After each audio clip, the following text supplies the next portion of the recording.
ये लड़की अमेरिका के सबसे डरावने होटल में से गायब हुई। कुछ दिनों बाद उसकी लाश होटल के पानी के टैंक में मिली।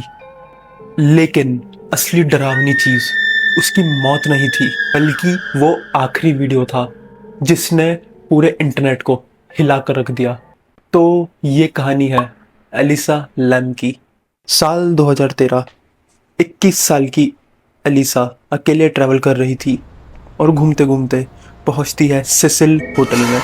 अब आपको अगर इस होटल के बारे में नहीं पता तो समझ लो ये कोई नॉर्मल होटल नहीं था। इस जगह का नाम पहले से जुड़ा हुआ था serial killers, suicides, mysterious deaths, यहाँ तक कि कुछ लोग इसे अमेरिकाज मोस्ट हॉन्टेड होटल भी कहते थे। लेकिन एलिसा को शायद ये सब पता नहीं था एज यूजुअल, और शुरुआत में सब नॉर्मल लग रहा था। वो अपने पेरेंट्स से कांटेक्ट में थी, फोटोज डाल रही थी, ट्रिप एंजॉय कर रही थी। लेकिन फिर अचानक सब बदल गया। एक दिन एलिसा बिना किसी एक्सप्लेनेशन के गायब हो जाती है।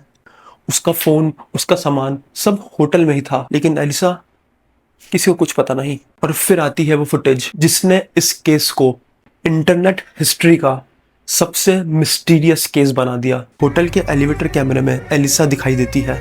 वो एलिवेटर के अंदर आती है, फिर अचानक पैनिक करना शुरू कर देती है। वो बार बार सारे बटन्स दबाती है, दरवाजे के बाहर झांकती है, फिर ऐसे बिहेव करती है जैसे कोई उसके पीछे खड़ा हो। लेकिन सबसे क्रीपी बात, कैमरे में वहाँ कोई दिखाई नहीं देता। फिर एलिसा अजीब हैंड जेस्चर्स करने लगती है जैसे वो किसी इनविजिबल इंसान से बात कर रही हो।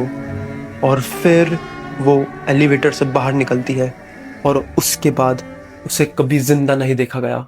अब ये कहानी और ज़्यादा डिस्टर्बिंग हो जाती है। कुछ दिनों बाद होटल गेस्ट शिकायत करना शुरू करते हैं। किसी ने कहा पानी का टेस्ट अजीब है, किसी ने कहा पानी का कलर वियर्ड लग रहा है, और कुछ लोग कंप्लेन कर रहे हैं कि शॉवर प्रेशर बहुत लो है। तो होटल स्टाफ छत पर लगे वाटर टैंक चेक करने जाते हैं और फिर उन्हें टैंक के अंदर कुछ तैरता हुआ दिखाई देता है। वो एलिसा की डेड बॉडी थी। हाँ, जिस पानी से लोग नहा रहे थे उसी टैंक में एलिसा की बॉडी थी। अब यहीं से इंटरनेट में पूरी तरह बवाल मच गया। शो की सवाल ये था कि वो वहां पहुंची कैसे। रूफ पब्लिक के लिए रेस्ट्रिक्टेड एरिया था और वाटर टैंक का लिड बहुत ज्यादा हैवी था, और ऑफिशियली कहा गया कि कोई फाउल प्ले नहीं मिला।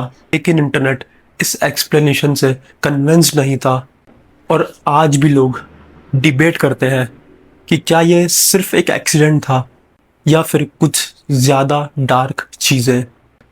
Thank you for listening to this story. ऐसे ही कुछ इंटरेस्टिंग स्टोरीज के लिए चैनल को सब्सक्राइब ज़रूर करिएगा।